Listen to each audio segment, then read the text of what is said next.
하나님 말씀은 신약성경 사도행전 28장입니다. 사도행전 28장 16절에서 20절까지입니다. 교독하겠습니다. 237쪽입니다. 우리가 로마에 들어가니 바울에게는 자기를 지키는 한 군인과 함께 따로 있게 허락하더라.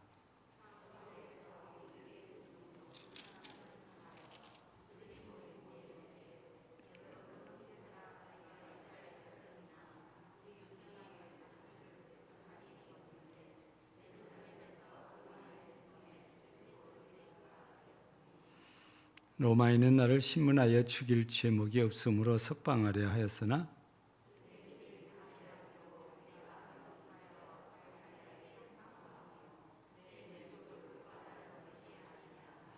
이러므로 너희를 보고 함께 이야기하려고 청하였으니 이스라엘의 소망으로 말미암아 내가 이 쇠사슬에 매인 바 되었노라. 아멘.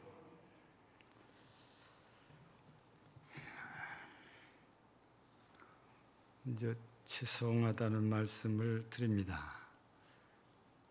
지금 구건물에 수도에 문제가 있어서 지금 그 수리 중이라 건물 전체가 지금 물이 안 나옵니다. 아마 화장실에 가셨다가 좀 곤란하신 일을 아마 겪으셨을지 모르겠어요. 내일 물을 다시 좀 열려고 그러거든요. 지금 조치를 취해놔서 좀 시간이 좀 필요하답니다. 좀 양해를 해주시면 고맙겠습니다. 이제 바울 사도가 지금 죽을 고비를 넘겨가면서 고생을 하고 또 우리 멜리데 섬에서 일어난 일을 보면 하나님의 참 놀라운 섭리도 우리가 볼 수 있었고, 뿐만 아니라 바다 가운데서 유라굴로라는 이 광풍을 만나서 구원의 여망이 없을 때 하나님께서 바울에게 나타나셔서 하신 말씀이 있지요. 네가 가이사 앞에도 서야겠고, 그래서 로마에 가게 된다는 사실을 하나님께서 이렇게 확인해 주셨는데, 이제 하나님의 말씀대로 비록 죄수의 신분이긴 하지만 로마 땅을 밟게 되었고, 이 로마에 도착해서 3일 후에 제일 먼저 만난 사람이 로마에 살고 있는 유대 지도자들입니다. 유대인 지도자들. 그 유대인 지도자들을 부른 사실이 이제 17절에 이렇게 소개가 되었고, 이 유대 지도자들에게 자신이 왜 이렇게 쇠사슬에 매여서 여기까지 오게 되었는지 그 과정을 아주 간략하게 지금 얘기를 하고 있는데, 이 유대 지도자들은 바울 사도에 대해서 전혀 전해 들은 얘기가 없다. 뒤에 가서 보면 그렇게 답변을 해요. 아직 바울 사도에 대한 여러 얘기들이 로마에게는 전혀 전달되지 않았던 것으로 이렇게 사료가 이제 되거든요. 근데 오늘은 바울 사도가 이 유대 지도자들을 만나서 이렇게 얘기하는 과정에서 20절에 보면 이런 말씀이 있잖아요. 이러므로 너희를 보고 함께 이야기하려고 청하였으니 이스라엘의 소망으로 말미암아 내가 이 쇠사슬에 매인 바 되었노라. 그러니까 바울 사도가 실은 로마에 가고 싶어 하는 것은 사실이잖아요. 로마에 가고 싶어 했죠. 그리고 로마에 있는 성도들의 도움을 받아서 스바나에도 선교 활동을 가고 싶어 했던 것. 그런데 로마에 이렇게 오고 싶은 이유가 뭡니까? 다른 게 아니고 복음 때문에 그런 거죠. 그래서 로마서 1장 16절을 보면 내가 복음을 부끄러워하지 아니하노니 복음 모든 믿는 자들에게 구원을 주신 하나님의 능력이 됨이라 하고 그 뒤에 뭐라고 되냐면 먼저는 유대인이요 그리고 헬라인에게로다. 그 바울 사도는 누누이 말씀드린 것처럼 어느 지역을 가든지 제일 먼저 누구를 찾냐? 유대인들을 찾아야. 그래서 유대인의 회당을 찾아가서 안식일에 강론을 이렇게 하게 되잖아요. 근데 바울 사도에 대해서 미리 이런저런 안 좋은 소문들이 전해진 것은 그 자체 즉 강론을 해보지도 못하고 쫓겨나기도 하고 강론을 득 하는 중에 또 안 좋은 소식이 들려가지고 쫓겨나기도 하고 여러 가지 우여곡절이 많잖아요. 이 선교 여행을 하면서. 근데 로마에서는 아직 이런 일이 없기 때문에 바울 사도가 원하는 대로 마음 놓고 이 복음을 전할 수 있는 이런 환경이 잘 준비되어져 있었던 거지요. 근데 가는 곳마다 바울 사도의 전도의 원칙 중에 하나가 먼저는 유대인이다 그 말이죠. 항상 이스라엘 사람들을 먼저 찾아서 이 복음을 전하고 이스라엘 사람들이 받아들이지 않으면 이방인에게 이 복음을 전하는 것이 순서, 이 복음 전하는 순서라고 이렇게 할 수 있지요. 그래서 이 복음은 믿는 자들을 구원하는 하나님의 능력인데 이 믿는 자들에게 구원한 능력이 유대인에게만 있거나 아니면 이방인인 헬라인에게 있는 것이 아니라 유대인에게도 있고 헬라인에게도 있다 그 말입니다. 그래서 먼저는 유대인에게요, 다음은 헬라인이다. 이렇게 이제 바울 사도는 복음 전하는 순서를 이렇게 정해놓고 이제 있었던 거지요. 근데 앞서 말씀드린 대로 이곳에 이렇게 쇠사슬에 매여서 오게 된 것은 유대인들이 자기를 전혀 잘못한 것이 없는데 로마인의 손에 넘겨줬다는 것입니다. 오늘 이 19절 뒷부분에 보면 나왔죠. 우리 조상의 관습을 배척한 일이 없는데 예루살렘에서 로마인의 손에 죄수로 내준 바 되었으니. 근데 로마 사람들이지요. 그러니까 천부장부터 시작해가지고 총독 있잖아요. 벨릭스 총독, 베스토 총독, 그리고 분봉왕인 아그리빠, 헤롯 아그리빠지요. 다 이렇게 해봤는데 죽일 죄가 없다고 말입니다. 근데 유대인들은 바울 사도를 죽이려고 혈안이 되어져 있고 어떻게든 되도 않는 것들을 가지고 와서 고발을 막 해야 되잖아요. 근데 아무리 들어봐도 총독들이 들어봐도 죽일 제목이 하나도 없는 겁니다. 근데 이 사람들이 뭐에 익숙합니까? 돈 받아 먹는데 익숙해 가지고 벨릭스부터서 혹시 돈 줄까 봐서 계속 붙잡아 두었다고 그러거든요. 근데 바울 사도는 그럴 돈도 없고 그럴 생각도 없는 사람이잖아요. 그래서 계속 이게 어려움을 겪으니까 바울 사도가 결국에 가이사에게 상소한다. 이렇게 돼서 총독도 어떻게 할 수가 없어서 바울 사도를 로마로 이렇게 호송해서 보내게 됐고 바울 사도가 이 로마까지 오게 되었는데 이렇게 로마에 이렇게 가이사에게 호소해서 오는 것은 자기의 동족인 유대 민족, 여기 19절에서는 내 민족을 고발하려 하는 것이 아닙니다 그러놨어요. 그러니까 자기를 고발해서 로마의 총독에게 신문받게 했던 이 동족들을 고발해서 자기의 의를 밝히려고 이런 게 아니다 그 말이죠. 그럼 뭐냐 이유가 20절에 보면은 이스라엘의 소망으로 말미암아 내가 이 쇠사슬에 매인 바 되었다. 그러니까 자기 동족들이 고발해서 내가 이렇게 쇠사슬에 묶여갖고 여기까지 끌려왔다. 그런 얘기가 아니고 이스라엘의 소망으로 인해서 내가 쇠사슬에 매인 바가 됐다. 이런 말씀이세요. 자, 이게 뭘 의미합니까? 이스라엘의 소망은 예수 그리스도를 말씀한 거지요. 즉, 그 메시아를. 그러니까 메시아에 대한 견해가 달라요. 바울 사도가 만난 예수 그리스도, 빛으로 오신 예수 그리스도를 증거하고 다녔잖아요. 근데 유대인들이 생각한 메시아는 아직도 오시지 않았다는 겁니다.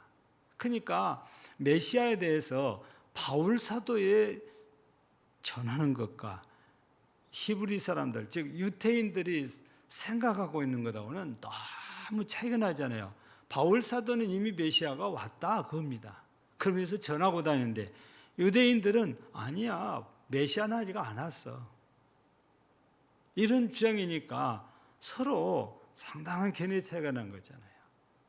그런데 바울 사도를 따르는, 바울 사도가 전하는 복음을 믿는 사람들이 점점 많아지니까 유대인들이 이대로 두면 안 되겠다 싶어서 어떻게 하든 바울 사도에게 억지로라도 예수님 십자가에 못 박듯이 빌미를 씌워가지고 죽여야 된다. 이런 데까지 이르게 된 거지요. 그럼에도 불구하고 바울 사도는 자신이 이렇게 쇠사슬에 묶여서 로마에 온 것은 내 동족들 때문이 아니고 이스라엘의 소망 때문이다. 이런 얘기를 20절에서 지금 전해주고 있거든요. 그러면 우리가 이 길지 않은 짧은 말씀 속에서 이 바울 사도를 통해서 하나님께서 우리에게 주시고자 하는 말씀은 두 가지 정도 우리가 요약을 할 수가 있습니다.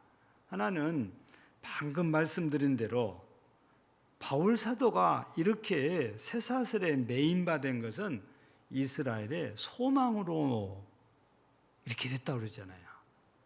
근데 일반적으로 우리가 생각한다면 대부분이 유대, 이스라엘, 즉 제사장들이 나를 고발해가지고 나는 아무 잘못도 없는데, 나는 아무 죄도 없는데 제사장들이, 바리새인들이, 장로들이 고발해가지고 내가 여기까지 이렇게 쇠사슬에 묶여 끌려왔다.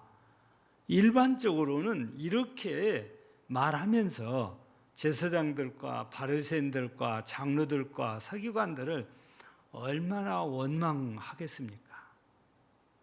근데 바울 사도가 이 로마에 와서 유대 지도자들에게 하는 말을 보면 제 제사장이나 장로나 서기관이나 바리새인들 아무도 원망하지 않아요.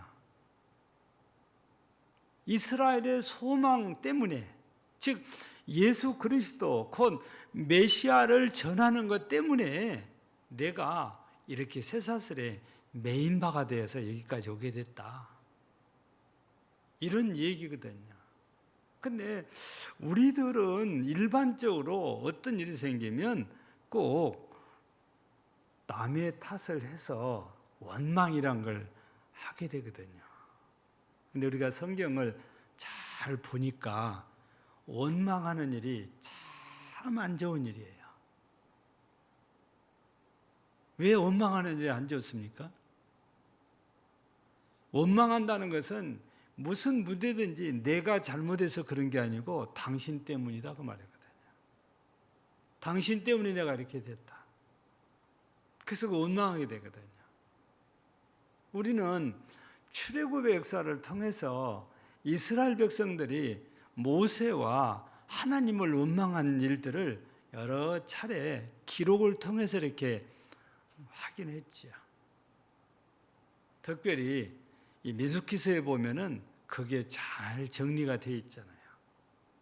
그 중에 우리 민수기서 14장을 보면 가데스 바네아에서 일어난 첫 번째 사건이 기록되어 있어요. 이 가데스 바네아에 도착했는데 그곳에서 바로 네게브라는 곳으로 들어가면 거기가 곧 가나안 땅이란 말이에요. 근데 이곳에 도착했는데 이스라엘 백성들이 궁금했던가 봐요. 도대체 우리 조상이 하나님께서 우리에게 이렇게도 주시려고 애쓰는 땅이 도대체 어떤 땅이냐? 그래서 모세에게 요청을 하잖아요. 정탐꾼을 보내봅시다. 모세를 들어보니까 그게 나쁘지 않거든요. 그래서 각 지파에서 한 명씩 유력한 자들을 뽑아가지고 40일 동안을 가나안을 정탐을 하는데 모세가 지시를 합니다. 어디로 돌아서 다 살펴보고 와라. 추월락에 대해서 알아보고 어떤 사람들이 살고 있는지도 알아보고 여러 가지를 알아보려고 오라고 했는데 올 때에 가나안 땅에서는 농산물도 가지라고 하는데 올 때 보니까 두 사람이 포도송이 하나를 메고 왔다고 성경은 기록하거든요. 아마 혼자 들고 오기는 힘겨운 그런 사이즈였던가 보죠. 그래서 자기들 눈으로 봐도 하나님께서 약속하신 그 땅은 진짜 좋은 땅이에요. 기름진 땅입니다. 근데 문제가 있다고 말해요. 왜? 가봤더니 네피림이 살고 있다는 거예요. 즉 거인들이 살고 있다는 거예요. 안악자손이라고. 우리는 그들 앞에 밥이다 그 말입니다. 그래서 그들을 보는 순간 간이 물처럼 녹아내렸다는 겁니다. 그러니까 그 안악자손을 보는 순간 기가 팍 죽어버린 게 정탐꾼들이에요. 와서 보고를 할 때 우리는 올라갈 수 없다. 이리 보고가 나오니까 이스라엘 백성들이 밤새 땅을 치고 통곡을 하고 울면서 원망을 하게 되잖아요. 이때 원망 때문에 하나님께서 진노를 하시게 되고 이스라엘 백성들에게 너희는 가나안 땅에 들어가지 못하리라 그러지. 그래서 40일을 정탐한 것에 그 날수만큼 광야에서 헤매게 만드는데 그게 40년을 광야에서 헤매게 된 원인이 된 거잖아요. 근데 이 결과로 40년이 지나다 보니까 이때에 즉 출애굽 1세대라고 보통 표현을 해요. 그러니까 출애굽해가지고 시내산 아래에서 인구조사를 하잖아요. 이때에 20세 이상의 인구조사를 했는데 60만이 조금 넘었어요. 근데 여러분 민수기서 끝과 신명기서에 가서 보면 이 사람들이 여호수아와 갈렙을 제하고 다 죽었다고 그래요. 그러니까 신명기서에서 또 민수기서에서 모세를 통해서 말씀을 듣고 있는 사람들은 1세대, 출애굽 1세대가 아니고 출애굽 2세대, 애굽 생활의 기억이 별로 없는 사람들이에요. 예. 그러니까 하나님께 대한 신실한 믿음을 가지고 순종했더라면 가나안 들어가기 40년의 광야 생활이 없을 수도 있을 뻔했어요. 그런데 원망 때문에 그게 대졌고 원망한 것 때문에 출애굽 1세대 60만 명 이상은 광야 40년을 지난 동안에 모두 다 죽은 거지요. 그런데 여러분이 생각해 보세요. 남자만 죽습니까? 여자들도 함께 나이 들어서 죽었을 거 아닙니까? 그러니 60만만 죽은 게 아니고 죽은 사람이 그냥 대충 봤을 때 그 곱절로 보면 120만이에요. 40년 동안에 120만이 죽었는데 그 이스라엘 민족의 반이 죽었다고 보면 되는 거죠. 나올 때. 그러니까 원망한다는 것이 얼마나 무서운가. 그래서 고린도전서 10장 10절에도 바로 이 민수기 14장 35절, 36절, 37절을 염두하고서 이스라엘이 원망하다가 다 죽임을 당했다. 이렇게 고린도전서 10장 10절에서 말씀을 주시거든요. 그러니까 원망은 은혜가 안 되는 거예요. 원망은 나한테 절대 복이 되질 않아요. 화가 되고 도리어 저주가 될 수가 있죠. 오늘 바울 사도도 자신이 이렇게 쇠사슬에 묶여서 여기 왔는데 내 동족들이 나를 이렇게 해서 내가 이렇게 왔다 그렇게 해서 책임을 자기 동족으로 돌리고 원망하는 그런 기색을 보이지를 않다라고 말입니다. 복음 때문에 그렇다. 메시아 때문에 그렇다. 내가 전도하려고 했다 보니까 이렇게 됐다. 그래서 바울 사도는 모든 상황을 복음 전하는 쪽에다가 포커스를 맞춰서 이 얘기를 풀어가고 있는 모습을 우리가 볼 수 있는 거지요.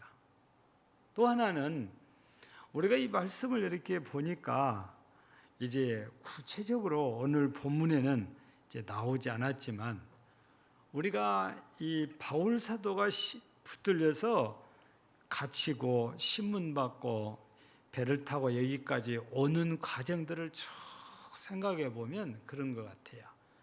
바울 사도가 맨 처음에는 천부장의 손에서 관리를 받았잖아요. 근데 제사장들이 유대인 중에서 몇 사람이 우리는 바울 사도를 죽기 전에는 먹지 않겠다. 이런 결의를 한 사람이 무려 40명이나 된단 말이에요. 이 사람들이 제사장을 찾아야 되니까 그래 맞아 너희 말이 옳다 해서 그럼 그렇게 해라 해서 약속한 게 내일 예루살렘에 그때 당시만 해도 가이사라가 있으니까 예루살렘에 아니 천부장이니까 예루살렘에서 이 그 사내들인 공회로 와서 신문을 받게 해달라. 그러면 사내들인으로 오는 길목에 우리가 잠복에 있다가 바울 사도를 죽이겠다. 이런 제사장과의 약조를 이렇게 해놨는데 이거를 바울 사도의 조카가 우연히 듣게 됩니다. 그래서 바울 사도에게 면회를 청하고 바울 사도에게 전하니까 바울 사도가 천부장에게 전하고 천부장이 이렇게 되면 자기 책임이 커지잖아요. 왜냐하면 바울 사도가 로마 시민권을 갖고 있으니까. 그래서 밤에 갑자기 마병들과 보병들을 약 200명을 차출해 가지고 가이사라로 갑자기 호송을 시켜버리잖아요. 여러분 여기서부터 바울 사도에 대해서 하나님께서 여러 가지로 섭리하기 시작하는데 이때는 이 사람들의 무서운 음모를 하나님께서 무산시키려고 바울 사도의 조카로 하여금 우연히 그 얘기를 듣게 하는 거지. 또 천부장이 그걸 안 믿으면은 가이사를 호송 안 했을 거 아니에요. 근데 그 말을 또 믿어요. 그러니까 가이사를 호송을 해버린 거죠. 이때부터 하나님께서 이 바울 사도의 일에 관여하기 시작하더니 그 이후에도 똑같은 그런 계획을 세웠지만 총독들이 전혀 들어주질 않잖아요. 그리고 도리어 바울 사도 얘기를 들으면서 뭐라고 그래요? 이게 조금만 더 가면 우리가 그리스도인 되겠다. 그런 위협을 느끼니까 말도 그만하라고 그러고. 그리고 바울 사도는 이러다가는 아무것도 안 되겠다 싶으니까 가이사에게 호소를 했고 로마로 가게 되는데 여러분 배 타고 가는 과정에서 바울 사도가 말한 대로 했다면 고생을 안 하고 어쩌면 편하게 로마에 갈 수 있었을 텐데 선장과 선주의 말들을 했다가 죽을 뻔하게 되잖아요. 그런데 말씀을 이미 들은 대로 그 죽을 뻔한 과정에서 하나님께서 배 안에 있는 바울을 찾아와서 너 가이사 앞에 서야 되지 않냐. 그래서 로마로 가게 될 거라는 소망을 심어주더니 그러면서 이 배 안에 있는 사람 나 다 너한테 맡기마. 그러니까 바울 사도가 원하는 대로 해주겠다는 거잖아요. 그런데 바울 사도는 아무도 죽지 않을 거다는 거죠. 바울 사도의 말대로 이제 우여곡절 끌 때 멜리데 섬에 도착을 했는데 멜리데 섬에서도 하나님께서 또 역사하기 시작하잖아요. 독사가 물었지만 아무렇지도 않게 되니까 이 섬 사람들이 바울 사도를 신으로 여기잖아요. 바울 사도 때문에 276명이 이 멜리데 섬에서 얼마나 대접을 잘 받고 평안히 3개월을 살아요. 그러니까 하나님께서 때마다 역사하셔서 이 일에 개입을 해가지고 어떻게든 고생은 하지만 이 복음, 메시아에 대한 복음, 그리스도인 복음을 전하게 해요. 그래서 멜리데셈에서도 추장에게 이 복음이 전해졌고 나중에는 이 추장 예수 믿고 멜리데셈에서 감독이 됐다고 그러잖아요. 이런 과정들을 보면서 바울 사도의 모든 일에는 하나님이 이렇게 모든 일에 개입하시고 섭리하고 계시다는 것을 우리가 볼 수 있다 그 말입니다. 아차하면 유대인들에게 죽을 뻔했던 그런 바울인데 하나님께서 절대 버려두지 않으세요. 유대인들의 괴계가 모두 다 무산되게 만드시고 바울 사도는 아무런 해를 입지 않고 로마까지 가게 역사해 주시는 이런 모습들을 보면서 우리가 진짜 하나님의 일을 하면 이렇게 하나님께서 역사해 주시고 섭리해 주시고 개입하셔서 일들이 합력하여 선을 이루게 해 주시더라는 거죠. 바울 사도를 보니까 그게 잘 보여지잖아요. 그래서 바울 사도는 이 로마서 8장 28절에서 우리가 잘 외우고 있잖아요. 사랑하는 자, 곧 그 뜻대로 부르심을 입은 자들에게는 모든 것이 합력하여 선을 이루니라. 결국에 바울 사도의 소원대로 됐고 하나님께서 기뻐하신 뜻대로 된 게 로마에 와서 이 복음을 전하는 거잖아요. 결국 비록 쇠사슬의 메인바가 됐지만 이렇게 된 걸 보면 합력하여 선을 이루게 됐다는 것을 우리가 인정하지 않을 수가 없는 겁니다. 그래서 어떤 분들은 그렇게까지 얘기를 해요. 바울 사도가 이 쇠사슬에 묶여 있는데 이거는 모르는 사람들이 볼 때는 쇠사슬인데 이거는 성령의 사슬로 묶여가지고 로마까지 안전하게 데려다 준 거다. 그렇게 성경을 푸시는 분들도 있습니다. 여러분, 하나님의 성령이 역사하지 않았으면 바울 사도가 바다에서 죽을 수도 있었던 거잖아요. 독사에 물려서 죽을 수도 있었잖아요. 근데 아무 이상이 없잖아요. 하나님의 성령께서 함께 하셔서 지켜주시는 겁니다. 보호해 주시는 겁니다. 인도해 주신 겁니다. 이런 걸 볼 때에 하나님께서 이 바울 사도의 모든 일에 역사하시고 개입하셔서 합력하여 선을 이루게 하시는 이런 놀라운 역사를 우리가 보면서 우리도 기도해야 되지요.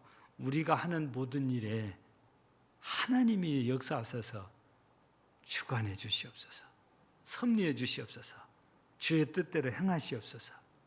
대신 우리가 하는 일들이 하나님께서 기뻐하신 일이 되어야 되겠고 하나님께 영광되는 일이 되어야 되지 우리의 육신의 정욕을 위하고 안목의 정욕을 위하고 인생의 자랑을 위한 이런 일들이어서는 안 되지요. 그런 일에는 하나님께서 우리를 도우실 이유가 하나도 없으니까요.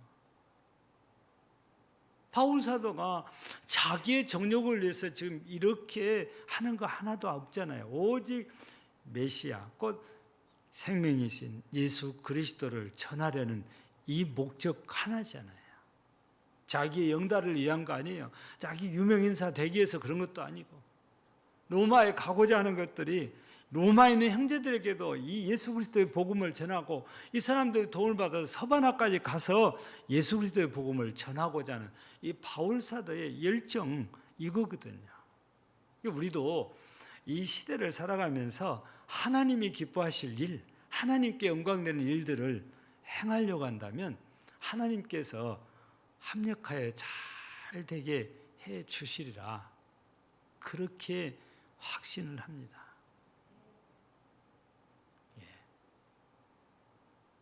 우리가 해야 될 일들이 우리의 욕심 채우는 일이 아니고 하나님이 기뻐하시는 일들이잖아요. 그게 이웃 사랑하는 일들입니다. 우리 하나님께 영광을 돌리는 일들이죠. 그게 하나님의 사랑을 전하는 일이지요. 우리 가까운 유대계 하나님의 사랑을 전하고 멀리 해에 있는 이방 열방들에게도 하나님의 사랑을 전하는 일, 우리 이걸 가르쳐 선교라고 그러잖아요. 이런 것들이 하나님이 기뻐하실 일, 하나님께서 영광 받으실 일, 그 일이지요. 여러분, 우리가 전도하고 선교하려면은 내 주머니가 자꾸 털릴 뿐이에요. 육신적으로는 이익된 것이 거의 없습니다. 근데도 우리가 그 일을 열심히 해야 되는 일은 하나님이 좋아하시니까, 하나님이 기뻐하시니까, 하나님의 뜻이니까, 하나님께 영광이 되니까.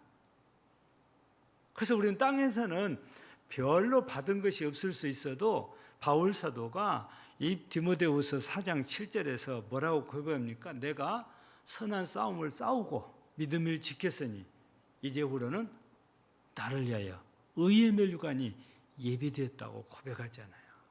하나님 앞에 가서는 바울 사도처럼 받게 되는데, 그래서 8절에서 끝에 보면 그래요. 나만 아닙니다. 나만이 아니라 다 이렇게 자기와 같이 전도하는 모든 사람들도 똑같이 의의 멸류관을 받게 될 거다. 그렇게 고백을 합니다. 오늘 우리는 이 짧은 말씀 속에서 이 모든 바울 사도의 이 일에